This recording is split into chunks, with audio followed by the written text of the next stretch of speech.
اما بعد فاعوذ باللہ من الشیطان الرجیم بسم اللہ الرحمن الرحیم قال اللہ تعالی فی القرآن الکریم واتبع سبیل من اناب الی صدق اللہ العظیم وبلغنا رسولہ النبی الامی الکریم المکین الرؤوف الرحیم ونحن علی ذلک لمن الشاہدین والشاکرین والحمد للہ رب العالمین۔ نہایت قابل احترام گلشن سعادات کے گل سرسبز حضرت قبلہ پیر سید محمد سعید الحسن شاہ صاحب زیدہ مجدہ، ان کے برادر عزیز سید محمد حفیظ الحسن شاہ صاحب، جملہ ان کے کارکنان، منتظمین اور ارادت مند خواتین و حضرات، السلام علیکم ورحمۃ اللہ وبرکاتہ۔ بلا تمہید تین بنیادی نکات پر گفتگو کرنی ہے۔ پہلا نقطہ دین کیا ہے اور اس میں فقہ کی کیا اہمیت ہے، جسے فقہ آپ کہتے ہیں، فقہ اسلامی۔ دوسرے حصے میں جو اختلافات ہیں ائمہ مجتہدین کے، وہ کیا ہیں اور ان کی حقیقت کیا ہے اور کیا حکمتیں ہیں ان میں، اور تیسرے نمبر پر کسی امام کی، کسی فقیہ کی تقلید کرنا شرعی طور پر اس کا کیا حکم ہے اور ہمیں کس حوالے سے اس کو دیکھنے کی ضرورت ہے۔ ایک بات میرے اور آپ کے ذہن میں رہنی چاہیے کہ دین مصطفیٰ کریم صلی اللہ علیہ وآلہ وسلم کی اداؤں کا نام ہے۔ جو آپ نے فرما دیا، جو آپ نے کر دیا اور جو آپ کے سامنے ہو گیا اور آپ نے اس کی تصدیق فرما دی، وہ دین ہے سارے کا سارا۔ دین کے اندر تین بنیادی چیزیں آتی ہیں، ایک عقائد ہے، عبادات ہے، اور تیسرا معاملات ہے۔ رسول اللہ صلی اللہ علیہ وآلہ وسلم جب اظہار نبوت فرماتے ہیں، جلوہ فرما ہوتے ہیں، تو اللہ تعالیٰ نے فرائض نبوت چار بیان فرمائے۔ وَوَالَّذِي بَعَثَ فِي الْأُمِّيِّينَ رَسُولًا مِّنْهُمْ يَتْلُو عَلَيْهِمْ آيَاتِهِ وَيُزَكِّيهِمْ وَيُعَلِّمُهُمُ الْكِتَابَ وَالْحِكْمَةَ۔ اللہ تعالیٰ نے اپنا احسان بیان فرمایا اور اپنا تعارف کرایا کہ اللہ وہ ہے جس نے امیوں میں ایک عظمت والا رسول بھیجا جس کے چار فرائض بیان کیے گئے۔ پہلا فرض یتلو علیہم آیاتہ، دلوں کو پاک کرنے سے پہلے تلاوت آیات ہے۔ وَيُزَكِّيهِمْ، پھر ان پر تلاوت آیات جب کرتے ہیں تو اس کے ساتھ ساتھ ان کے دلوں کا تزکیہ فرماتے ہیں، پاک کرتے ہیں۔ تیسرا فرض وَيُعَلِّمُهُمُ الْكِتَابَ، کتاب کی تعلیم دیتے ہیں، والحکمہ، اور حدیث کی۔ امام شافعی فرماتے ہیں حکمت سے مراد حدیث ہے۔ اب یہ چار فرائض نبوت ہیں جو اللہ نے خود قرآن کریم میں رسول اللہ صلی اللہ علیہ وسلم کے منصب کے حوالے سے بیان فرمائے۔ اب وقت گزرتا گیا تو یہ سلسلہ آگے بڑھتا رہا۔ اس کو سادہ لفظوں میں سمجھاؤں گا تاکہ یہ علمی بحث ہے سمجھنے میں آسانی ہو سکے۔ مثلاً تلاوت آیات، یہ رسول اللہ صلی اللہ علیہ وسلم کے صدقے سے ہمیں علم نصیب ہوا، پھر وقت کے ساتھ ساتھ یہ فن کے درجے تک پہنچا، علم فن کے درجے تک پہنچا۔ آپ اس کو یوں سمجھیں، جو ہمارے نوجوان تشریف فرما ہیں، جب ہم نے میٹرک کیا تھا تو ہم بایولوجی کے سبجیکٹ سے واقف تھے، لیکن اب بایولوجی کی 20 برانچز جو ہیں وہ وجود میں آ چکی ہیں۔ تو وہ علم جب فن کے درجے پر پہنچتا ہے تو اس کی مختلف شاخیں اور برانچیں وجود میں آتی ہیں۔ بایولوجی ہے، زوالوجی ہے، باٹنی ہے، بائیو ٹیکنالوجی ہے، مائکرو بایولوجی ہے، مالیکولر بایولوجی، پتہ نہیں کتنے سبجیکٹس ہیں جو وجود میں آ چکے ہیں۔ اسی طرح پہلا فرض نبوت صرف تلاوت تھا، لیکن پھر یہ آگے بڑھا، پھر تجوید آ گئی، پھر قرات آ گئی، پھر 17 کی قراتیں آئیں، 7 قراتیں ہیں، 10 قراتیں ہیں، پھر مختلف قراء کے لہجے وجود میں آئے، اور آج بھی جب ہم قرآن پاک سنتے ہیں تو ایک کیفیت طاری ہوتی ہے، خصوصاً جنہیں حرمین شریفین میں جانے کی توفیق نصیب ہو یا عرب ممالک میں جائے، تو جس طرح وہ قرآن کی تلاوت کرتے ہیں یقیناً اس کا لطف اور ہوتا ہے۔ تو یہ فن وجود میں آیا، پورے کے پورے ادارے وجود میں آئے۔ تو علم پہلے مرحلے میں چیز علم ہوتی ہے، علم کے بعد فن بنتا ہے، فن کے بعد اس کی برانچیں وجود میں آتی ہیں۔ وَيُزَكِّيهِمْ، دوسرا پہلو جو ہے وہ بڑا اہم ہے، وہ ہے دلوں کی صفائی۔ اب یہ رسول اللہ صلی اللہ علیہ وسلم کے زمانے تک جب رہا تو ایک علم تھا، آپ نے کر کے دکھایا، پھر یہ صحابہ میں منتقل ہوا، پھر تابعین میں منتقل ہوا۔ اب دل کو صاف کرنا، دل کو پاک کرنا یہ کوئی آسان کام نہیں ہے۔ پھر مختلف لوگوں کے دل مختلف ہوتے ہیں، ان کی قلبی کیفیات مختلف ہوتی ہیں۔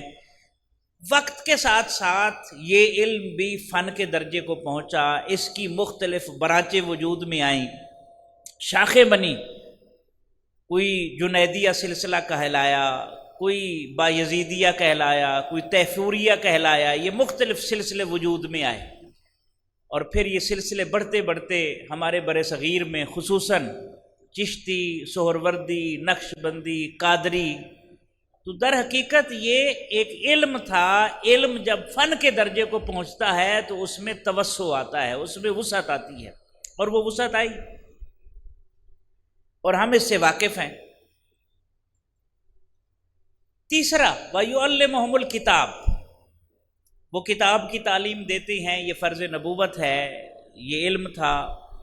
علم نے جب فن کا درجہ اختیار کیا تو مختلف برانچیں، مختلف شاخیں وجود میں آئیں، اور اس میں مفسرین کا ایک طبقہ وجود میں آیا۔ مفسرین کے ساتھ ساتھ ہم جانتے ہیں کہ فقہاء کا ایک طبقہ وجود میں آیا جو آیات سے مسائل اخذ کرتے ہیں۔ پھر مترجمین ہمارے ہاں عجمیوں کے لیے مترجمین کا آیا، پھر حاشیے لکھے گئے، پھر تفسیر کے کاتب بنے، پھر تفسیر کے اندر بے شمار علوم، تفسیر بالرائے وجود میں آئی، تفسیر محمود ہے، اس کے مختلف زاویے نظر آئے، کوئی لغت کے اعتبار سے تفسیر ہوئی، کوئی حدیث کے پیش نظر ہوئی، کوئی احکام کے پیش نظر ہوئی۔ تو یہ علم اتنا پھیل گیا کہ آج ہزاروں تفسیریں موجود ہیں، اور علم تفسیر باقاعدہ ایک فن کا درجہ اختیار کر چکا ہے جس کی سینکڑوں شاخیں وجود میں آ چکی ہیں۔ اسی طرح حدیث ہے والحکمہ، تو حدیث کے اندر بھی ہم دیکھتے ہیں کہ مختلف علوم وجود میں آئے، اسماء و رجال کا علم ہے، جرح و تعدیل کا علم ہے، علم روایت ہے، علم درایت ہے، علم الاسناد ہے، یہ 20 برانچیں، 20 شاخیں اس کی بھی وجود میں آئیں، تو علم فن کے درجے کو پہنچا۔ تو یہ نیچرل ایک پروسیس ہے، جب بھی کوئی چیز وجود میں آتی ہے، جب وہ آگے بڑھتی ہے تو خود بخود اس میں توسع آتا ہے، وسعت آتی ہے، اور یہ ہو ہی نہیں سکتا کہ انسان ہو اور وہ سوچنے کی صلاحیت سے عاری ہو جائے۔ ممکن ہی نہیں ہے۔ انسان اشرف المخلوقات ہے، اور اشرف المخلوقات ہونے کا شرف اس لیے اسے عطا کیا گیا ہے کہ یہ سوچ سکتا ہے، یہ اظہار کر سکتا ہے، یہ تحقیق کر سکتا ہے، یہ آگے بڑھ سکتا ہے۔ یہ ایک انسان کی خصوصیت ہے۔ اور اللہ تعالیٰ نے قرآن پاک میں اس حوالے سے میں عرض کروں، سورہ آل عمران میں ارشاد فرمایا ان فی خلق السماوات والارض واختلاف اللیل والنہار لآیات لأولی الالباب، بے شک آسمانوں اور زمین کی تخلیق میں، دن اور رات کے بدل بدل کر آنے میں نشانیاں ہیں عقل مندوں کے لیے۔ کس کے لیے نشانیاں ہیں؟ اب یہ نہیں کہا کہ نمازی عقل مند ہے، روزے دار عقل مند ہے، حاجی عقل مند ہے، زکوٰۃ دینے والا عقل مند ہے۔ عقل مندوں کا ایک معیار سیٹ کیا اور ان کی کچھ علامتیں بیان کی، بھلے وہ نمازی ہو، روزے دار ہو، حج عمرہ کرنے والا ہو، زکوٰۃ اور صدقات دینے والا ہو، اگر یہ صفات اس میں نہیں ہے تو وہ عقل مند نہیں ہے۔ وہ پہلی صفت کیا ہے؟ الذین یذکرون اللہ قیاما وقعودا وعلی جنوبہم۔ پہلی صفت عقل مندوں کی یہ ہے کہ وہ کھڑے ہوں، بیٹھے ہوں یا لیٹے ہوں، وہ اللہ کی یاد سے غافل نہیں ہوتے۔ پہلی علامت ہے عقل مند کی۔ اور یہی فرق ہے عام صاحب علم میں اور درویش اور صوفی کے علم میں، یہی فرق ہے۔ حضرت پیر سیال رحمۃ اللہ علیہ کی صحت مبارکہ ناساز تھی، تو ایک مرید دور سے ملنے آیا، تو اس نے جب آپ کی حالت دیکھی نا تو اسے تشویش ہوئی۔ مرید کو اپنے مرشد سے محبت ہوتی ہے، تو اس نے کہا حضرت فلاں علاقے میں فلاں ہندو حکیم بڑا دانا ہے، آپ اس سے علاج نہیں کراتے؟ شفا ہوگی۔ اللہ نے اس کے ہاتھ میں شفا رکھی ہے۔ ایک دفعہ آپ نے سن لیا، دوسری دفعہ کچھ وقفے کے بعد پھر کہا حضرت فلاں ہندو حکیم بڑا دانا ہے، بڑا سیانہ ہے۔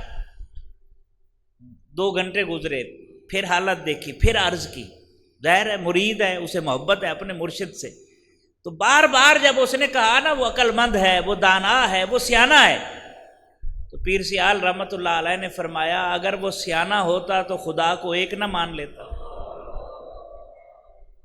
عقل کا معیار یہ ہے کہ اللہ کی یاد سے بندہ غافل نہ ہو، اور جو اللہ کی یاد سے غافل ہو جائے وہ کیسی عقل ہے، وہ کیسی دانش ہے، وہ کیسا فہم ہے۔ اور اللہ کی یاد سے جو علم غافل کر دے وہ نری تباہی ہے۔ علامہ کہتے ہیں ڈھونڈنے والا ستاروں کی گزرگاہوں کا اپنے افکار کی دنیا میں سفر کر نہ سکا، اپنی حکمت کے خم و پیچ میں الجھا ایسا آج تک فیصلہ نفع و ضرر کر نہ سکا۔ وہ جس نے سورج کی شعاؤں کو گرفتار کیا، زندگی کی شب تاریک سحر کر نہ سکا۔ پہلی شرط عقل مند کی، اللہ کی یاد سے غافل نہیں ہوتے۔ لیٹے ہیں، بیٹھے ہیں یا کھڑے ہیں، 3 حالتیں ہیں نا بندے کی، تینوں میں اللہ کی یاد سے غافل نہیں ہوتے۔ دوسرا وَيَتَفَكَّرُونَ فِي خَلْقِ السَّمَاوَاتِ وَالْأَرْضِ، دوسری صفت ان کی یہ ہے عقل مندوں کی کہ جس طرح کسی لمحے وہ اللہ کی یاد سے غافل نہیں ہوتے، اسی طرح کسی لمحے وہ کائنات میں، آسمانوں اور زمین کی تخلیق میں غور و فکر کرنے سے بھی غافل نہیں ہوتے۔ فعل مضارع ہے، تسلسل ہے، اس میں مسلسل غور و فکر کرتے رہتے ہیں۔ یہ تو ہم نے ساری چیزیں دوسروں کو دے دیں، رب نے جو عقل مندوں کی شرائط رکھی تھی اس میں تو بنیادی شرط ہے ذکر کے بعد فکر ہے۔ اب ہمارے پاس نہ ذکر رہا نہ فکر رہا، شوق بے پرواہ گیا، فکر فلک پیما گیا، تیری محفل میں نہ وہ دیوانے نہ فرزانے رہے۔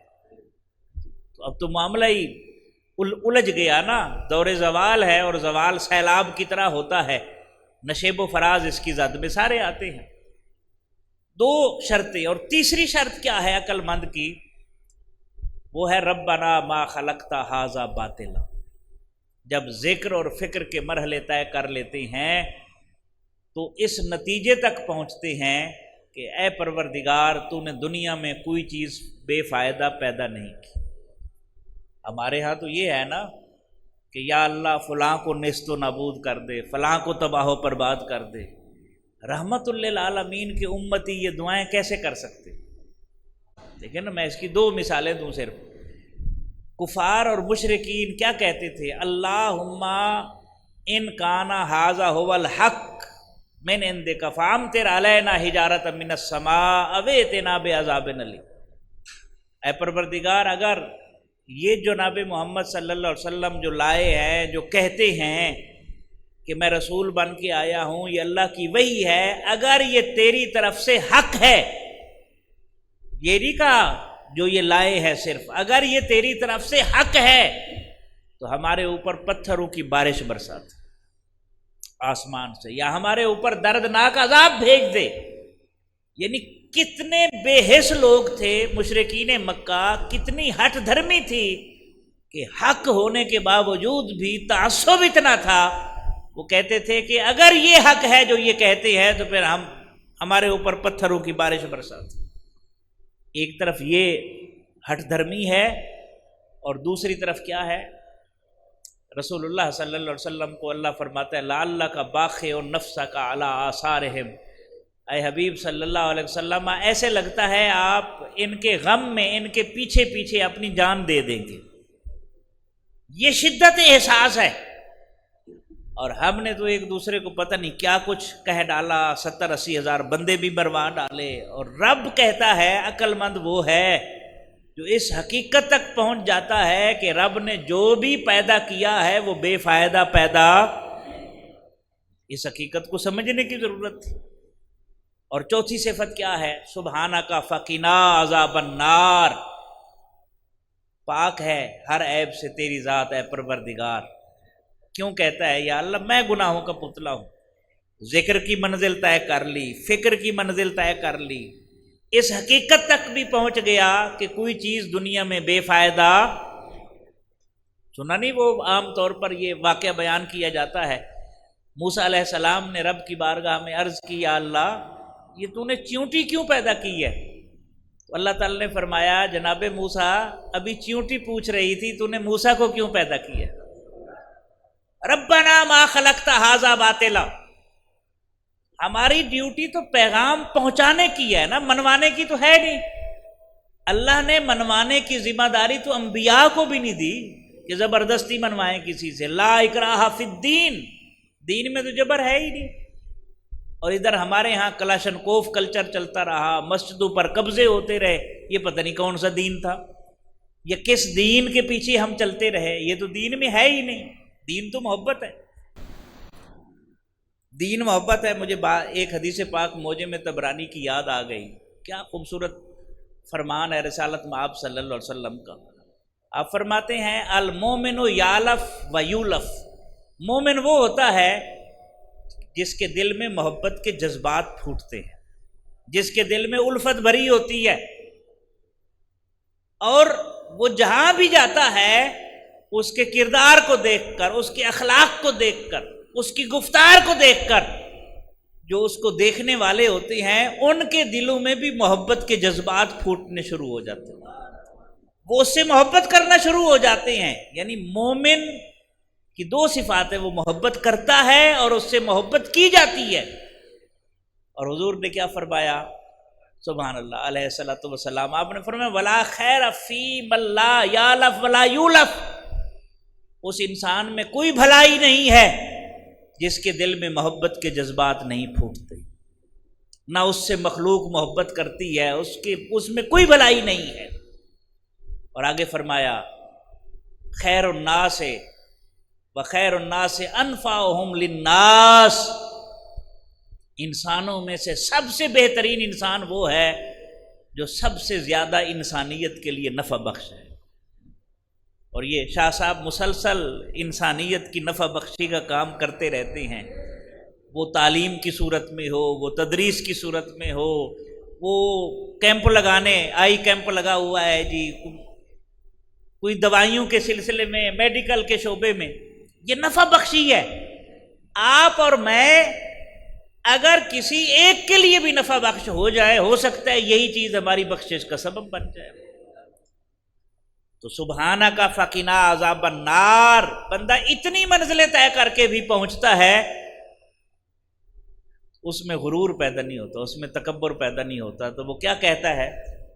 تیری ذات ہر عیب سے پاک ہے، میں تو گنہگار، تو ہمیں دوزخ کی آگ کے عذاب سے محفوظ رکھ۔ یہ 4 صفات ہیں عقل مندوں کی۔ تو میں عرض کر رہا تھا،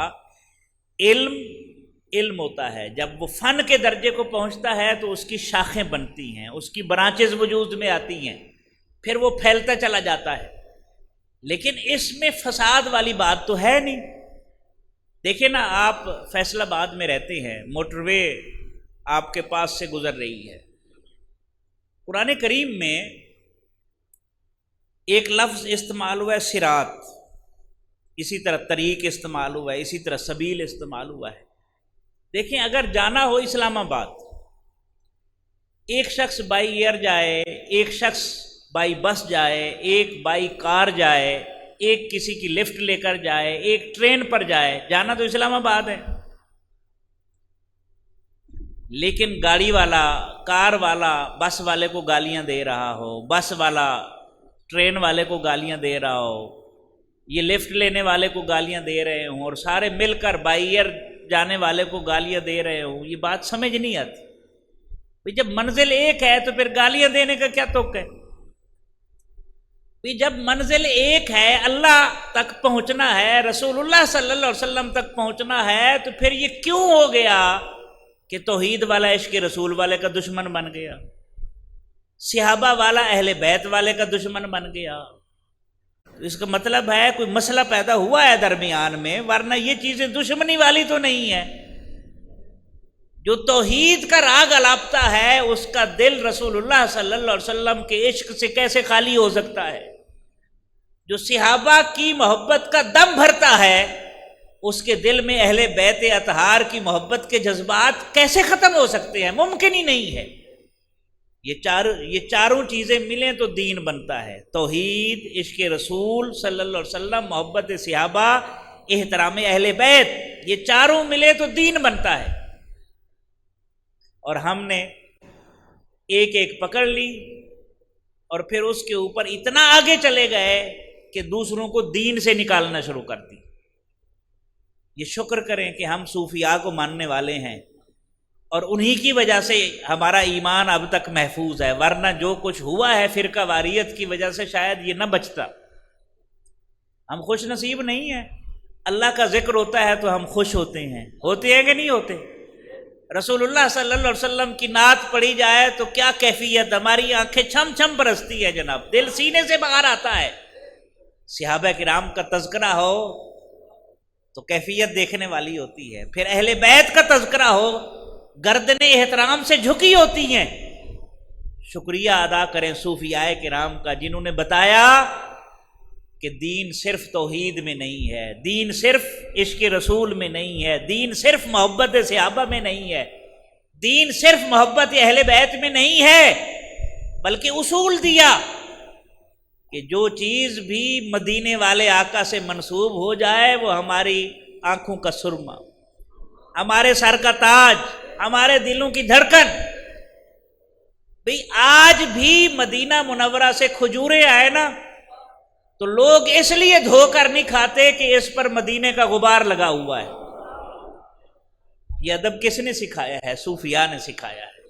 علامہ نے کیا خوبصورت ترجمانی کی، خیرہ نہ کر سکا مجھے جلوائے دانش فرنگ، سرما ہے میری آنکھ کا خاک مدینہ و نجف۔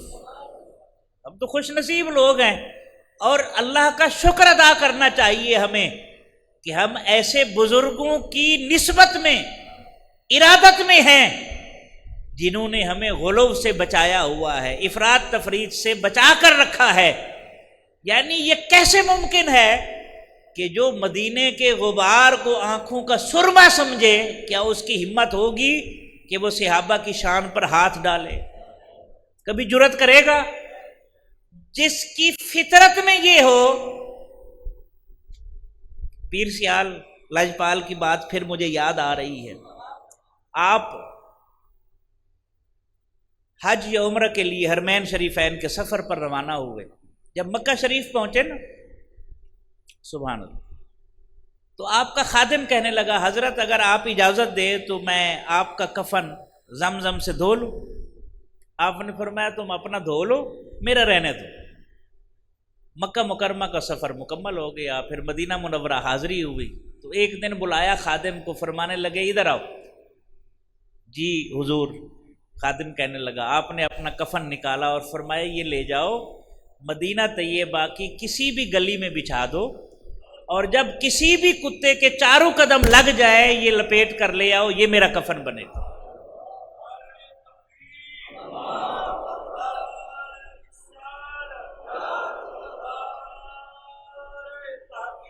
حق جاری ہے. ہم تو اہل محبت ہیں بھائی، ہم تو اہل محبت ہیں. ان کی گلی کا کتا بھی ہو وہ بھی ہمارے لیے قابل احترام ہے. تاجدار کوٹ میٹن نے کیا کہا؟ تونے دھکڑے دھوڑے کھاندڑی ہاں، تیرے نام تو مفت وکاندڑی ہاں، تیرے باندیاں دی بھی باندڑی ہاں، ہم درد کتیاں نال ادب. ہم تو نسبت والے ہیں. تو صوفیاء سے تعلق رکھتا ہو اور اہل بیت پر زبان تان دراز کرے، صوفیاء کو ماننے والا ہو اور توحید کی اہانت کرے یا عشق رسول صلی اللہ علیہ وسلم کو ہلکا جانے، اس کا صوفیاء سے تعلق ہی نہیں ہے. صوفیاء سے تعلق رکھنے والا کبھی بے ادبی کی زبان کھولتا ہی نہیں. مولانا روم فرماتے ہیں بے ادبی ایک ایسی لعنت ہے جو زمین اور آسمان کو جلا کر خاکستر کر سکتی ہے. بچنا چاہیے اس. تو میں عرض کر رہا تھا کہ اصل مقصود تو اللہ تک پہنچنا ہے نا. ہم تو خوش نصیب ہیں، کسی کا ذکر ہو ہمارا دل تو خوش ہوتا ہے. ہمارے ماتھے پر تو بل نہیں آتا، چاہے وہ اللہ کا ذکر ہو، اس کے محبوب علیہ الصلوۃ والسلام کا ذکر ہو، اہل بیت کا ذکر ہو، صحابہ کرام کا ذکر ہو. ہم تو خوش ہوتے ہیں کہ نہیں ہوتے؟ اور یہ پہچان ہے ایمان کی. جب کسی ایک کا ذکر سن کر دل میں بوجھ پیدا ہو تو پھر اپنے ایمان کی فکر کریں. آپ ایمان کے راستے سے ڈی ٹریک ہو چکے ہیں. میں عرض کر رہا تھا یہ دیکھیں موٹر وے ہے، موٹر وے سے انٹرچینج دیے ہوتے ہیں بڑے شہروں کو. تو ایک صراط ہے، اہدنا الصراط المستقیم، اے ہمارے رب پروردگار ہمیں صراط مستقیم کی ہدایت دے. صراط مستقیم ایک ہے. صراط مستقیم سنیں یہ بڑی اہم بات ہے، لیکن اس تک پہنچنے کے راستے مختلف ہیں. سائیاں والا سے انٹرچینج ہے، فیصل آباد شہر کا انٹرچینج ہے، پھر آگے جا کے 3-4 انٹرچینج ہیں کہ نہیں ہیں. تو بھی پہنچنا تو صراط مستقیم پر ہے نا. یہ تو فطرت کی بات ہے. کسی کا میلان اللہ کے ذکر کی طرف زیادہ ہو جائے، لیکن وہ توہین تو کسی کی نہیں کرتا. کسی کا اوڑھنا بچھونا رسول اللہ صلی اللہ علیہ وسلم کا ذکر پاک اور عشق ہو، ہے تو صراط مستقیم پر جانے والا نا. وہ سب کو مانتا ہے، لیکن جب بھی اس کو دیکھو وہ اہل بیت کا تذکرہ کرتا رہتا ہے. یا چوتھی صفت صحابہ کرام سے محبت کا دم بھرتا ہے. تو یہ سارے راستے صراط مستقیم کی طرف جا رہے ہیں. مسئلہ کب پیدا ہوگا؟ کہ جب توحید کو مانے اور عشق رسول میں ڈنڈی مارے، اہل بیت کو مانے، صحابہ کو ماننے میں ڈنڈی مارے، صحابہ کرام کو مانے، اہل بیت اطہار کے احترام میں کمی کرے. اس کا مطلب ہے وہ پھر صراط مستقیم سے ہٹ چکا ہے. پھر شہر کو بھی تو راستے پہنچتے ہیں نا، مختلف قصبے فیصل آباد تک راستے آتے ہیں کہ نہیں آتے؟ تو آپ یوں سمجھے سادہ لفظوں میں، ایک ہے صراط، ایک ہے سبیل. سبیل وہ راستہ ہے جو شہر کو موٹر وے تک ملاتا ہے، اور وہ راستے جو قصبات کو شہر تک ملاتے ہیں وہ طریق ہے. راستے سارے ٹھیک ہے، بے ادبی نہیں ہونی چاہیے. جب بے ادبی آ گئی تو اس کا مطلب ہے آپ پھر راہ راست سے بھٹک گئے. یہ ایک پیرامیٹر ہے جسے پیش نظر رکھیں.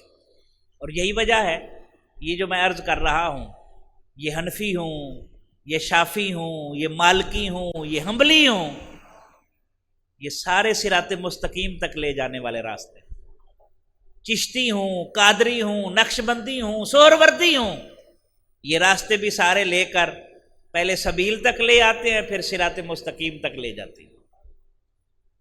ہاں اگر نفرت پیدا ہو رہی ہے، چشتی نقشبندی کا دشمن ہو گیا ہے، سہروردی قادری کا دشمن، اس کا مطلب ہے آپ غلط راستے پر جا رہے ہیں۔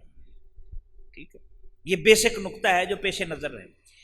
اب اس حوالے سے ایک اور پہلو جو نہایت اہم ہے، اور وہ تقلید کے حوالے سے کچھ باتیں میں عرض کروں۔ تقلید ہے کیا؟ یہ ایک اہم مسئلہ ہے اور اسے پیش نظر رہنا چاہیے۔ سورہ فاتحہ پڑھ لیں۔ دین ہے ہی تقلید کا نام ہے، دین اسلام تقلید کا نام ہے، پیروی کا نام ہے، ماننے کا نام ہے۔ ایمان اور اسلام کا ترجمہ کیا ہے؟ سرنڈر کرنا، مان لینا، یہی ہے نا۔ اب پھر اس میں دو طرح کے لوگ ہوتے ہیں، کچھ وہ ہوتے ہیں جو اجتہاد کی صلاحیت رکھتے ہیں، سوچ سکتے ہیں، سمجھ سکتے ہیں، قرآن و حدیث سے مسائل اخذ کر سکتے ہیں، کچھ میں یہ صلاحیت ہوتی ہے، کچھ میں یہ صلاحیت نہیں ہوتی، سیدھے سادے لوگ ہوتے ہیں۔ تو تین قسم کے مسائل ہیں، کچھ وہ ہیں جو عقائد ہیں، اس میں کسی کا اختلاف نہیں ہے۔ کیا اللہ کے ہونے میں کسی مسلمان کا اختلاف ہے؟ نہیں۔ اس کی صفات کے بارے میں کوئی اختلاف ہے؟ نہیں۔ رسول اللہ صلی اللہ علیہ وسلم کی رسالت کے بارے میں، ختم نبوت کے بارے میں اختلاف ہے؟ نہیں۔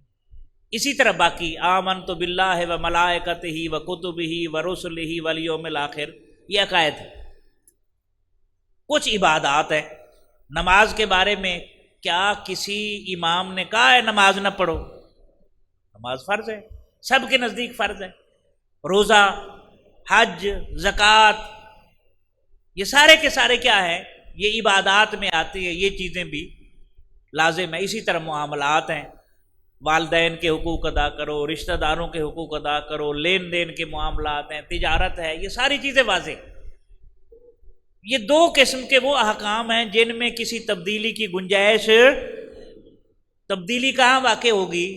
جیسے وقت کے بدلنے کے ساتھ ساتھ حالات بدلتے ہیں، تبدیلی آتی ہے۔ مثلا پہلے تجارت فزیکل ہوتی تھی، اب آن لائن ہوتی ہے، تو اب یہ فقہا کو سوچنا ہوگا، علماء کو سوچنا ہوگا کہ اس کا حل کیا ہے۔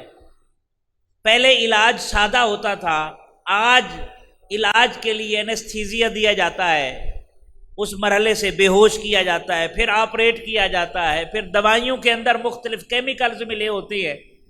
یہ علماء نے آج کے دور کے مطابق مسئلے کا حل پیش کرنا ہے۔ یعنی نہ عقائد میں اختلاف ہے، نہ عبادات میں اختلاف ہے، نہ اس کے علاوہ جو معاملات، جو صریح نصوص ہے قرآن پاک کی، ان میں اختلاف ہے۔ اختلاف کس میں ہے؟ جن میں ایک سے زیادہ رائے کی گنجائش ہے۔ مثلا اس کی میں مثال دوں آپ کو، وضو کرنا فرض ہے، وضو کرنا سب کے نزدیک فرض ہے کہ نہیں؟ اب وضو کے بھی فرائض ہیں، جیسے مسح کرنا فرض ہے، مثال کے طور پر ایک فرض مسح کرنا ہے۔ اب مسح کرنا فرض جو ہے، اس میں فقہا کا اختلاف ہے کہ فرض کتنے سے ادا ہوگا۔ اب امام مالک کہتے ہیں کہ پورے سر کا مسح کرے تو فرض ادا ہوگا۔ امام ابو حنیفہ رحمۃ اللہ علیہ فرماتے ہیں کہ اگر چوتھائی سر کا مسح کرے تو فرض ادا ہو جائے گا۔ وہ بھی حدیث بیان کرتے ہیں، یہ بھی حدیث بیان کرتے ہیں۔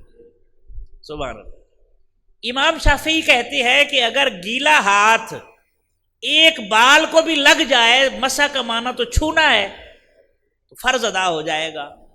لیکن اس میں کسی کا اختلاف نہیں ہے کہ پورے سر کا مسح کرنا افضل ہے۔ وَامْسَحُوا بِرُؤُوسِكُمْ، مسح کا لفظ آیا، فرض کتنے سے ادا ہوگا اس میں اختلاف ہے، لیکن پورے سر کا مسح کرنا افضل ہے، اس میں کسی کا اختلاف نہیں۔ یہ فقہا ہمارے محسن ہیں۔ میں اس کو عرض کروں، بڑی خوبصورت باتیں علماء نے کی ہیں۔ مثلا امام سفیان ثوری رحمۃ اللہ علیہ کہا کرتے تھے، لا تقولوا اختلف العلماء، یہ نہ کہو کہ علماء نے اختلاف کیا ہے، بلکہ یوں کہا کرو وَلَٰكِنْ قُولُوا قَدْ وَسَّعَ الْعُلَمَاء، کہ علماء نے اجتہاد کر کے سہولت کے وسعت کے دروازے کھول دیے ہیں۔ کسی بھی امام کی آپ تقلید کریں گے، اس کی بات مانیں گے، آپ اللہ تک پہنچ جائیں گے۔ یہ وہ راستے ہیں جو صراط مستقیم تک لے جاتے ہیں، ٹھیک ہے، اس میں کوئی اختلاف والی بات نہیں ہے۔ لیکن آپ کسی کی بات نہ مانیں، کسی کی بات نہ مانیں، یہ معاملہ غلط ہو جائے گا۔ یہاں دیکھیں نا، یا تو آپ مجتہد ہوں، وہ شان رکھتے ہوں جو امام اعظم ابو حنیفہ کی ہے، جو امام مالک کی ہے، امام شافی کی ہے، امام احمد بن حنبل کی ہے، یا ان جیسے لوگوں کی ہے، یا آپ علامہ شامی ہوں، یا قاضی خان فتاوی صاحب فتاوی جیسے ہوں، یا فتاوی عالمگیری لکھنے والے ہوں، یا مجلۃ الاحکام العدلیہ لکھنے والے ہوں، یہ بڑے بڑے جو کام ہیں، یا پھر اعلیٰ حضرت ہوں، عظیم البرکت ہوں، یا مولانا نور اللہ نعیمی ہوں رحمت اللہ علیہ مجمعین، پھر تو سمجھ آتی ہے کہ آپ اجتہاد کر سکتے۔ لیکن یہ کیسے ممکن ہے بھائی کہ ایک ریڑھی پر فروٹ بیچنے والا کہے جی تقلید کی ضرورت نہیں ہے؟ بھئی آپ کو جب مسئلہ درپیش ہوگا تو آپ پر جبریل امین تو نازل نہیں ہوں گے نا، کسی مولوی سے پوچھیں گے نا آپ۔ تو اگر آپ مولوی کی بات کو مان رہے ہیں تو ہم مولوی کی بات مانیں یا امام اعظم ابو حنیفہ کی بات مانیں، جن کا زمانہ رسول اللہ کے زمانے کے زیادہ قریب ہے علیہ الصلوۃ والسلام، جن کے واسطے کم ترین واسطے ہے حضور کی بارگاہ تک جو پہنچتے ہیں، تو اگر ماننی ہی ہے تو پھر ابن تیمیہ کی کیوں مانے، پھر قاضی شوکانی کی کیوں مانے؟ ماننا ہی ہے تو پھر امام ابو حنیفہ کی مانے، امام مالک کی مانے، امام شافعی کی مانے، امام احمد بن حنبل کی مانے۔ سمجھ بھی آئے نا؟ ہمارے یہاں یہ مسائل ہے، اور ان مسائل سے نکلنے کا گر کیا ہے؟ دو شخصیات ہیں، ایک امام عبد الوہاب شاہرانی اور ایک شاہ ولی اللہ۔ یہ موضوع چونکہ شاہ صاحب کو پسند تھا اس لیے انہوں نے رکھا، کیونکہ کچھ گفتگو ہوئی مدینہ منورہ میں جب ہم اکٹھے تھے تو شاہ صاحب کو یہ بہت پسند آیا، تو اس لیے میں چاہتا ہوں کہ میں آپ کے سامنے جو شاہ صاحب نے مجھے حکم فرمایا رکھا اس میں سے کچھ باتیں عرض کروں۔ شاہ ولی اللہ رحمۃ اللہ علیہ حاضر ہوئے رسول اللہ صلی اللہ علیہ وسلم کی بارگاہ میں۔ وہ کہتے ہیں کہ میں دیکھنا چاہتا تھا کہ کون سی فقہ جسے آپ کہتے ہیں رسول اللہ صلی اللہ علیہ وسلم کو زیادہ پسند ہے۔ تو میں غور و فکر کرتا رہا، دیکھتا رہا، لیکن میں اس نتیجے پر پہنچا کہ چاروں فقہ حضور کو پسند ہیں۔ ایسا نہیں ہے کہ کوئی زیادہ پسند ہے یا کم پسند ہے، ساری پسند ہے۔ کیوں؟ یہ سارے راستے حضور کی بارگاہ تک لے جانے والے ہیں صلی اللہ علیہ وسلم۔ امام شاہرانی نے لکھا، وہ کہتے ہیں کہ میں نے اپنی آنکھوں سے دیکھا، سر کی آنکھوں سے دیکھا کہ یہ حنفی، شافی، مالکی، حنبلی، یہ چاروں نہریں ہیں علم کی، فقہ کی، سمجھ کی، جو دریائے رسالت سے نکل رہی ہیں۔ میں نے اپنی آنکھوں سے دیکھا۔ امام شاہرانی کے اب اندھا تو فیصلہ نہیں کرے گا نا، دیکھنے والا بتائے گا نا۔ آنکھ والا تیرے جوبن کا تماشا دیکھے، دیدہ کور کو کیا آئے نظر، کیا دیکھے؟ اب اندھے کو کیا نظر آئے گا؟ وہ کہتے ہیں میں نے اپنی سر کی آنکھوں سے دیکھا، دل کی آنکھوں سے دیکھا، مجھے مشاہدہ کرایا گیا کہ یہ دریائے رسالت سے نکلنے والی چار نہریں ہیں، اور سب سے لمبی نہر فقہ حنفی کی ہے امام شاہرانی، اور شافعی المسلک ہیں جناب، یہ حنفی نہیں ہے، شافعی المسلک ہے۔ سب سے لمبی نہر جو ہے وہ میں نے دیکھا وہ امام ابو حنیفہ رحمۃ اللہ علیہ کی فقہ کی ہے۔ اس سے میں نے اندازہ لگایا قیامت جب آئے گی نا، سارے فقہ ختم ہو سکتے ہیں، فقہ حنفی ختم نہیں ہوگا۔ یہ شافعی کہہ رہا۔ اور پھر وہ کہتے ہیں کہ امام ابو حنیفہ رحمۃ اللہ علیہ نے جو اجتہاد کیا، جو مضامین بیان کیے، وہ جو عام عقل ہوتی ہے نا، سطحی عقل یا تھوڑی عقل یا موٹی عقل اس تک پہنچ ہی نہیں سکتی جہاں امام ابو حنیفہ جا کے بات کرتے۔ یہ شافعی کہہ رہا ہے جناب۔ اچھا، پھر اسی طرح ایک اور بات شاہ ولی اللہ کی جو میں عرض کر رہا تھا، وہ کہتے ہیں میں حضور کی بارگاہ میں حاضر ہوا، میری طبیعت میں 3 چیزیں جو تھیں وہ تھیں، لیکن حضور کی بارگاہ سے حکم ہوا، سختی کے ساتھ اللہ کی بارگاہ سے مجھ سے ان 3 چیزوں کے خلاف عمل کرایا گیا۔ اب سنیں، آپ حیران ہوں گے، شاہ ولی اللہ بڑا نام ہے۔ شاہ ولی اللہ رحمۃ اللہ علیہ کہتی ہیں ایک تو میرا دل کرتا تھا، یہ علماء کے لیے ہے، کہ میں پہلے وسائل اکٹھے کروں پھر دین کی خدمت کروں۔ شاہ ولی اللہ کہتے ہیں میرا یہ دل کرتا تھا پہلے وسائل اکٹھے کر لوں پھر خودداری کے ساتھ دین کی خدمت کروں۔ رسول اللہ صلی اللہ علیہ وسلم کی بارگاہ سے حکم ہوا کہ جس حالت میں ہیں یہیں سے دین کی خدمت شروع کریں۔ یہ پسندیدہ ہے رسول اللہ صلی اللہ علیہ وسلم۔ دوسرا وہ کہتے تھے کہ میرا دل تقلید سے ابا کرتی تھی میری طبیعت، کیونکہ شاہ ولی اللہ مجتہد ہیں، تو مجتہد کے لیے تو تقلید حرام ہوتی ہے ویسے ہی، اور شاہ ولی اللہ فرماتے ہیں عام آدمی کے لیے تقلید واجب ہے اور مجتہد کے لیے تقلید کرنا حرام ہے۔ اس لیے جو مجتہد ہے اس نے لوگوں کے مسئلے حل کرنے ہیں کہ لوگوں کے پیچھے چلنا ہے، اس نے، وہ تو مجتہد ہے، اجتہاد کرے گا۔ خیر، تو مجھے رسول اللہ صلی اللہ علیہ وسلم کی بارگاہ سے حکم ہوا کہ فروعات میں اپنی قوم کی مخالفت نہیں کرنی۔ یہی وجہ ہے کہ شاہ ولی اللہ ساری زندگی حنفی رہے، ان کے 3 بیٹے شاہ عبدالعزیز محدث دہلوی اور باقی دونوں وہ بھی حنفی تھے۔ اور تیسری بات، یہ بڑی اہم بات میں عرض کرنے لگا ہوں، یہ آج کل کے دور کے تناظر میں یہ جو ہم تفریق کرتے ہیں نا صحابہ اور اہل بیت میں، اور طرح طرح کے تبصرے اور پتہ نہیں کیا کچھ ہوتا ہے، یہ شاہ ولی اللہ کی بات ہے۔ وہ کہتے ہیں کہ میرا دل کرتا تھا کہ میں مولائے کائنات حضرت علی المرتضیٰ رضی اللہ عنہ کو حضرت ابو بکر اور حضرت عمر پر فضیلت دوں رضی اللہ عنہ، لیکن رسول اللہ صلی اللہ علیہ وسلم کی طرف سے مجھے حکم ہوا کہ جو ترتیب ہے اس کی پیروی کرے۔ یہی اہل سنت کا مسلک ہے، مطلب یہ عام بات نہیں ہے، یہ دیکھنے والا بیان کر سکتا ہے۔ اس کو آج کے دور میں جس کو ہلدی ملی ہے وہ بھی پنساری بن بیٹھا ہے، مسائل پیدا ہو گئے۔ یہ بڑے لوگوں کی باتیں ہیں، اور جہاں کہیں بھی عدم توازن ہو جائے، حضرت مجدد الفسانی جیسی شخصیت کہتی ہیں کہ میں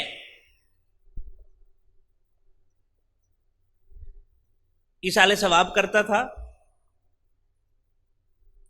لیکن ایک دفعہ مجھے خواب میں مشاہدہ کرایا گیا کہ رسول اللہ صلی اللہ علیہ وسلم تشریف فرما ہے، تو آپ نے رخ انور پھیرا ہوا ہے۔ میں نے بڑی کوشش کی لیکن سامنے نہ آ پایا، تو میں نے عرض کی حضور مجھ سے کوئی غلطی ہوئی ہے؟ آپ نے فرمایا تجھے خبر نہیں ہے کھانا میں عائشہ کے گھر سے کھاتا ہوں۔ ایصال ثواب میں امہات المومنین کو کہیں چھوڑ بیٹھے ہوں گے، انسان ہے، بھول گئے ہوں گے۔ رسول اللہ صلی اللہ علیہ وسلم نے اتنا بھی برداشت نہیں فرمایا، اور ہم نے تو دھڑے بنا دیے ہیں، ایک دھڑا ایک طرف جا رہا ہے، دوسرا دوسری طرف جا رہا ہے، یہ چاروں چیزیں ملیں تو دین بنتا ہے۔ ایک اور بات بتاؤں میں، شاہ ولی اللہ رحمۃ اللہ علیہ فرماتے ہیں یہ جو ہے نا ائمہ فقہ کا اختلاف، ایک ہے اختلاف، ایک ہے مخالفت۔ اختلاف رائے سے قومیں ترقی کرتی ہیں، دیکھیں نا کہیں میٹنگ ہوگی سب کی رائے ایک ہوگی؟ نہیں ہوگی ایک، کسی کی ایک رائے، کسی کی جو بہتر ہوگی اسے اختیار کیا جائے گا۔ یہ کیسے ہو سکتا ہے کہ انسان مختلف ہوں اور ان کی رائے ایک ہو؟ یہ ممکن ہی نہیں ہے۔ نیت ٹھیک ہونی چاہیے۔ اختلاف رائے تو ترقی کا باعث ہے۔ مثلا اس کی میں مثال دوں، حضرت عبداللہ ابن مسعود رضی اللہ عنہ اور حضرت عثمان غنی ذو النورین رضی اللہ عنہ دونوں کبار صحابہ میں سے ہیں۔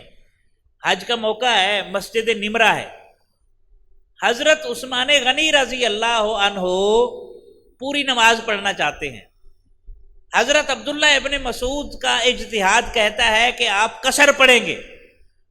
اختلاف ہو گیا، ڈیبیٹ ہوئی، ہارڈ ٹاک ہوئی، دلائل دیے گئے دونوں طرف سے، لیکن جیسے ہی مکبر نے اقامت کہی اور حضرت عثمان غنی خلیفۃ المسلمین ہیں، وہ مصلی پر کھڑے ہوئے اور اللہ اکبر کہا تو سب سے پہلے جس نے اللہ اکبر کہہ کر ہاتھ باندھے وہ حضرت عبداللہ ابن مسعود تھے رضی اللہ عنہ۔ کسی نے بعد میں پوچھا جناب عبداللہ آپ تو اختلاف کر رہے تھے، تو کتنے خوبصورت جواب سے انہوں نے نوازا۔ آپ نے فرمایا میں جنتی کے پیچھے کیوں نہ نماز ادا کروں، جن کی جنت کی بشارت رسول اللہ صلی اللہ علیہ وسلم نے دی ہے۔ اختلاف رائے اپنی جگہ پر ہے، لیکن اس کا یہ تھوڑی مطلب ہے کہ آپ دستوں گریبان ہو جائیں اور بے ادبی کا شکار ہو جائیں۔ اس کی ایک اور میں مثال دوں، ایک عالم گزرے ہیں مولانا عبد الجبار غزنوی۔ یہ غزنوی خاندان بڑا معروف خاندان ہے، ڈاکٹر ابو بکر غزنوی یہ پروفیسر تھے۔ اہل حدیث نقطہ نظر سے ہمارے ہاں جو مسالک ہیں ان میں سے ایک مسلک اہل حدیث ہے۔ تو عبد الجبار غزنوی کے سوانے میں یہ واقعہ لکھا ہوا ہے، انڈیا میں ان کا ادارہ تھا، تو وہاں انہوں نے ایک اسٹوڈنٹ کو نکال دیا، مولوی عبد الحی جس کا نام تھا، یہ غور سے سننا، نکال دیا مدرسے سے۔ تو لوگ سفارش لے کر آئے، حضرت آپ نے آخری کلاسوں کا اسٹوڈنٹ ہے تو مہربانی کریں معاف کر دیں۔ اس نے کہا کیا تھا؟ اس نے کہا تھا نعوذ باللہ مجھے ابو حنیفہ سے زیادہ حدیثیں آتی ہیں، جو عام طور پر کہا جاتا ہے۔ کہتے جب اس نے یہ کہا تو مولانا عبد الجبار غزنوی نے نکال دیا، باوجود ہے کہ وہ غیر مقلد تھے، اور نکال دیا۔ تو جب سفارش لے کر آئے تو انہوں نے کہا کہ نہیں میں اس کو نہیں رکھوں گا۔ انہوں نے کہا مہربانی کریں، آخری کلاسوں کا اسٹوڈنٹ ہے، تیلیاں والی مسجد میں جمعہ کا خطبہ بھی دیتا ہے، فلاں فلاں۔ انہوں نے کہا مجھے ڈر ہے کہیں یہ مرتد ہو کر نہ مرے، اور کچھ عرصے بعد وہ مرتد ہو گیا، قادیانی ہو گیا مولوی عبداللہ۔ تو لوگ مولانا عبد الجبار غزنوی کے پاس آئے، کہنے لگے آپ کو غیب کا علم ہے، مرتد نہ ہو جائے۔ انہوں نے کہا نہیں مجھے غیب کا علم نہیں ہے، وہ مولوی عبداللہ قادیانی ہو گیا۔ آپ نے فرمایا مجھے غیب کا علم نہیں ہے، لیکن میں اتنا جانتا ہوں کہ اللہ نے فرمایا ہے جو میرے ولی سے بغض رکھتا ہے میرا اس کے خلاف اعلان جنگ ہے۔ امام ابو حنیفہ رضی اللہ عنہ سے ہمیں علمی اختلاف ہو سکتا ہے، لیکن ان کی ولایت میں کوئی شک نہیں ہے۔ میں نے اس لیے اسے نکال دیا کہ کہیں اس کی گستاخی کی نحوست میرے ادارے کے اوپر نہ پڑے۔ یہ ہمیں کس نے سکھا دیا؟ کبھی اس کو گالی دو، کبھی اس کو گالی دو، کبھی اس کو برا۔ صوفیاء کے ماننے والوں کو تو زیادہ احتیاط کرنی چاہیے۔ وہ علامہ رضا الدین صدیقی رحمۃ اللہ علیہ کہا کرتے تھے فقیہ شہر تیری کج روی معاذ اللہ، فقیہ شہر تیری کج روی معاذ اللہ، حدیث پاک سے دیتا ہے گالیوں کا جواز۔ نوبت یہاں تک پہنچی ہے۔ تو دوستان گرامی مرتبت میں گفتگو کو سمیٹ رہا ہوں۔ امام شارانی نے ایک اور بات کی ہے، یہ روحانی پہلو بھی ہے اور فقہی پہلو بھی ہے۔ وہ کہتے ہیں یہ دیکھیں یہ انگلیاں ہیں، انگلیوں کے ہر انگلی کے کتنے پورے ہوتے ہیں؟ 3۔ وہ کہتے ہیں آپ یوں سمجھیں یہ ہتھیلی ہے، یہ سر چشمہ شریعت ہے۔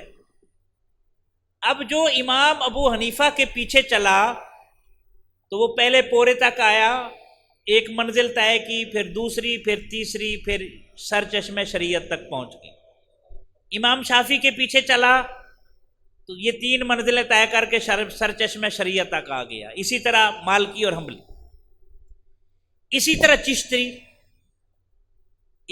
خواجہ اجمیر رحمۃ اللہ علیہ کے سلسلے کے کسی شیخ کی پیروی کی، 3 منزلیں طے کی تو وہ پہنچ گیا سر چشمہ شریعت۔ اسی طرح نقش بندی، قادری، سہروردی، اویسی، شاذلی، یہ سارے سلسلے۔ لیکن اگر کوئی شخص یہاں پر رہے ایک عرصہ، مثلا 1 سال وہ فقہ حنفی رہے، 1 سال فقہ شافعی کو پیروی کرے، 1 سال فقہ حنبلی کی، 1 مالکی کی، 1 ظاہری کی، اور 1 سال غیر مقلد ہو جائے تو کیا وہ منزل تک پہنچے گا؟ وہ تو ابھی پہلی منزل پر کھڑا ہوا ہے۔ اسی طرح جو ایک شیخ چھوڑ کر دوسرا، دوسرے کو تیسرا، تیسرے کے بعد چوتھا، تو ہر شیخ نے تو پھر شروع سے اس کو سبق شروع کرانا ہے نا۔ ہر ایک کا اپنا طریقہ ہے. تو اس لیے کہا جاتا ہے یک گیر محکم گیر، ایک کو پکڑیں اور پکا پکڑیں تاکہ آپ سر چشمے شریعت تک پہنچ جائیں، بھٹکتے نہ رہیں. یہ کون سا کبھی ایک کو پکڑ لیا، کبھی دوسرے کو پکڑ لیا، کبھی تیسرے کو، آپ زندگی میں کبھی منزل تک نہیں پہنچیں گے. ایک کو پکڑ لیں گے تو منزل تک وہ پہنچا دے گا.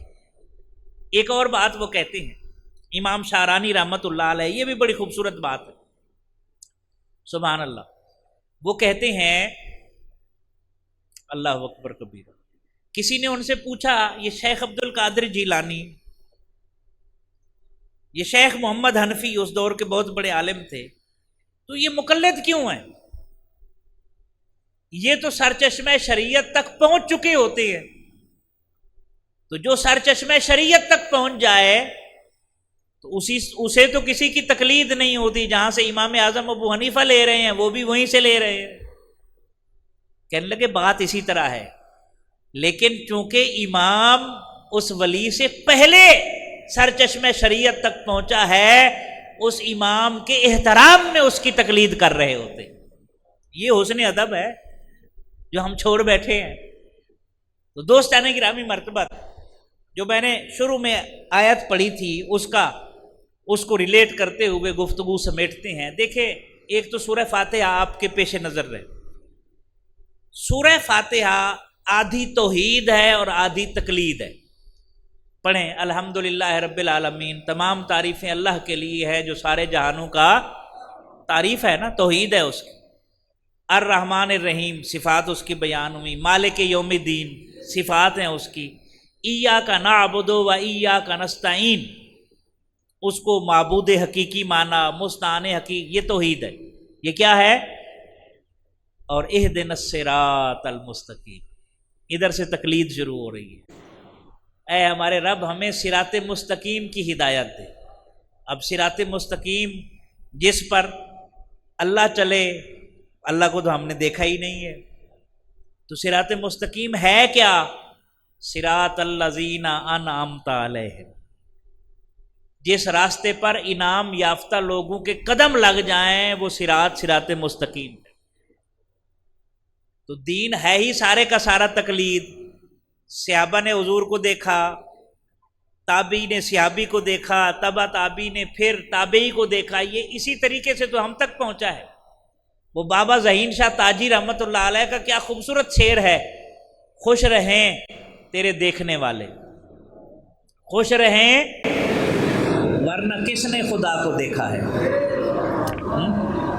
یہ تو دین سے چلا آ رہا ہے اور دین تک پہنچے گا بھائی. ہم کہاں عقل کے چکر میں پڑے ہوئے ہیں؟ صراط مستقیم ہے وہ جہاں اللہ کے انعام یافتہ لوگوں کے قدم لگے، اور رب نے اس پر بھی بس نہیں کی. پھر یہ بھی بتایا غیر المغضوب علیہم ولا الضالین، جو گمراہ ہو جائیں یا جن پر تیرا غضب ہو ان سے ہمیں بچانا. تو انعام یافتہ لوگ کون سے ہیں؟ انبیاء، صدیقین، شہداء اور صالحین. آپ ان سے واقف ہیں، اس میں تفصیل کے جانے کی ضرورت نہیں ہے. ایک آیت. دوسری آیت اللہ نے فرمایا وَاتَّبِعْ سَبِيلَ مَنْ أَنَابَ إِلَيَّ، اس کے راستے پر چل جو مجھ تک قریب ہو گیا ہے، جو مجھ تک پہنچ آیا ہے، جس کو میرا قرب ملا ہے، اس کے راستے پر چل. تو یہ تقلید نہیں تو اور کیا ہے؟ کسی کامل کو پکڑ لیں، اس کا دامن تھام لیں، وہ لے جائے گا سرچشمہ شریعت تک، حضور کی بارگاہ میں پہنچا دے گا. اگر اناڑی کے پیچھے چل پڑے نا تو وہ رول دے گا. آپ دیکھتے ہیں نا بجلی کے کھمبے لگے ہوتے ہیں، لیکن کرنٹ اسی میں آتا ہے جس کا پاور ہاؤس سے تعلق ہوتا ہے. جس کا پاور ہاؤس سے تعلق نہیں، اس سے کرنٹ نہیں مل سکتا کبھی بھی. تو بچے 2 نمبر لوگوں سے، کامل لوگوں کے پیچھے چلے. اور پھر ایک اور بات بھی وَاتَّبِعْ سَبِيلَ مَنْ أَنَابَ إِلَيَّ کے حوالے سے کہ دیکھیں کامل کا ہاتھ تھامیں گے نا، اس کے فوائد بڑے ہیں. یہ آخری بات میں کرنے لگا، فوائد بڑے ہیں. مثلا دیکھیں نا، آپ کوئی بچہ ہو 5 سال کا، 7 سال کا، اسے پتہ چلے کہ کھرنیا والا میلہ لگا ہوا ہے، وہ بس پر بیٹھے اور چلا جائے، اب وہ اسے گھر کا ایڈریس نہیں آتا، واپس بھی نہیں پہنچ سکتا، اب وہ چلا جائے، لوگ جا رہے ہیں، تو میلے کی رنگینیوں میں گم ہو جائے گا، اور جب بتیاں بجھ جائیں گی، رنگینیاں ختم ہوں گی، تو پھر وہ روئے گا نا۔ یہ دنیا بھی ایک میلہ ہے، اس کی رنگینیاں آدمی کو غافل کر دیتی ہیں۔ کسی کامل کے ہاتھ میں ہاتھ دیں گے نا، وہ جگاتا رہے گا، وہ منزل کھوٹی نہیں ہونے دے گا، وہ منزل تک پہنچائے گا۔ لیکن اگر اناڑی کے ہتھے چڑھ گئے تو وہ تو پھر بیوپاری بن جائے گا، نہ پھر لوٹے گا، نہ ایمان رہے گا، نہ پیسے محفوظ رہیں گے، نہ عزت محفوظ رہے گی، کچھ بھی نہیں رہے گا۔ اور کامل کے ہاتھ میں ہاتھ دیں گے، عزت بھی محفوظ رہے گی، ایمان بھی محفوظ رہے گا، اور پیسے بھی محفوظ رہیں گے۔ اس لیے کامل کی صحبت میں جائیں گے تو اس کی نظر دل پر ہوتی ہے، اناڑی کی صحبت میں جائیں گے تو اس کی نظر دل پر لگی ہوئی جیب پر ہوتی ہے۔ تو یہ بچنا ہے، یہ دیکھنا ہے ہم نے۔ دوستان گرامی مرتبت، یہ چند وہ باتیں تھیں جو محبت کی باتیں تھیں، سادہ سادہ لفظوں میں سمجھانے کی کوشش کی گئی۔ نتیجہ یہی ہے، کسی کامل کا ہاتھ تھام۔ اقبال نے کیا کہا؟ خرد کے پاس خبر کے سوا کچھ اور تھا۔ عقل کیا کرے گی؟ یہ ہو گیا، وہ ہو گیا، وہ ہو گیا، یہ ہو جائے گا، منزل تک لے جا سکتی ہے؟ نہیں۔ خرد کے پاس خبر کے سوا کچھ اور نہیں، تیرا علاج نظر کے سوا کچھ اور۔ کسی صاحب نظر کی نظر میں آ جا، جب آ جائے گا تو پھر منزل بھی مل جائے گی۔ تو دو تین جو باتیں ہوئی، اگر ہم ان کا نچوڑ بیان کریں، پہلی بات یہ ہے کہ کبھی بھی کسی کی بے ادبی نہیں کرنی، نہ موازنہ کرنا ہے، نہ بے ادبی کرنی ہے۔ یاد رکھیں، بے ادبی ایک ایسی لعنت ہے، ایک ٹھاک علم ہے نا، اس کے لیے ایک من ادب کی ضرورت ہوتی ہے۔ ہمارا علم تو آ گیا، ادب نہیں ہے، نتیجہ فتویٰ ہے، فساد ہے، اور اس کا ہم شکار ہیں، اور یہ دور زوال بھی ہے۔ ٹھیک ہے، ادب نہیں چھوڑنا۔ دوسری بات یہ احترام کرنا ہے۔ کافر ہے، مسلمان ہے، انسان تو ہے نا، ہے نا۔ حضور صلی اللہ علیہ وسلم کے سامنے ایک جنازہ گزرا، آپ کھڑے ہو گئے، کسی نے کہا حضور یہ مرنے والا یہودی تھا، آپ نے فرمایا کیا یہ انسان نہیں تھا؟ ہم تو صوفیاء کے ماننے والے ہیں، دل بدست آور حج اکبر است، کسی کے دل کو خوش کرنا یہ حج اکبر کا درجہ رکھتا ہے۔ اور قیامت میں خواجہ نظام پاک فرماتے علیہ رحمت، سب سے بڑا جرم جو ہے وہ دل آزاری ہے، جو ہمارے نزدیک کوئی جرم ہے ہی نہیں، شمار ہی نہیں ہوتا۔ دو چیزیں، احترام انسانیت، اور تیسری بات جو میں نے عرض کی، کسی کامل کا ہاتھ پکڑ لو۔ یہی طریقہ ہے اللہ تک پہنچنے کا، اور وہ آپ کو صراط مستقیم تک لے جائے گا۔ ورنہ آپ ساری زندگی گزر جائے گی، کبھی ایک کے پاس، کبھی دوسرے کے پاس، کبھی تیسرے کے، ایک ہی پکڑیں اور کامل پکڑیں، تاکہ آپ کی زندگی کے شب و روز کے لمحات جو ہے وہ ضائع نہ ہوں۔ علامہ نے خوبصورت باتیں کہی ہیں، ان میں سے چند اشعار پیش کر کے میں گفتگو کو سمیٹنے لگا ہوں۔ یہ حکمت مالاکوتی، یہ علم لاہوتی، حرم کے درد کا درما نہیں تو کچھ بھی نہیں، یہ ذکر نیم شبی، یہ مراقبے، یہ سرور، تیری خودی کے نگہباں نہیں تو کچھ بھی نہیں۔ خرد نے کہہ بھی دیا لا الہ تو کیا حاصل، دل و نگاہ مسلمان نہیں تو کچھ بھی نہیں۔ اللہ تعالیٰ سمجھنے اور عمل کرنے کی توفیق عطا فرمائے۔ میں قبلہ شاہ صاحب کا تہ دل سے شکر گزار ہوں کہ اتنا خوبصورت مجمع، اور گرمی کے موسم میں جب راتیں چھوٹی ہوتی ہیں اور پھر اتوار کا دن سارے ہفتے کی تھکاوٹ دور کرنے کے لیے آرام کیا جاتا ہے، اور آپ کو دین کی محبت اور شاہ صاحب کی عقیدت کشاں کشاں یہاں تک لے آئی۔ اللہ آپ کو بھی جزا عطا فرمائے، آپ کی تربیت کرنے والے شیخ طریقت کو بھی اللہ تعالیٰ جزا اور ان کو حفاظت میں رکھے، اور ان کے فیوزات عام فرمائے، اور جو ان کی ٹیم ہے جنہوں نے یہ مینیج کیا اور مسلسل مینیج کرتے رہتی ہیں، ان کو بھی جزاؤں سے نوازے، اور جو میری مائیں، بہنیں، جوان بھائی بزرگ بچے یہاں پر تشریف لائے، اللہ تعالیٰ ہر کسی کو اپنی شان کے مطابق عطا فرمائے۔ ہمارے ظرف چھوٹے ہیں نا، حاتم تائی کے پاس ایک عورت گئی تھی، ایک چھوٹی سی شیشی لے گئی، مجھے شہد چاہیے، تو اس نے پورے کا پورا جو کین تھا، ڈرم تھا، اس کہا جی اس کے ساتھ بھیج۔ ساتھ والا کہنے لگا حضرت اس نے تھوڑا سا مانگا ہے۔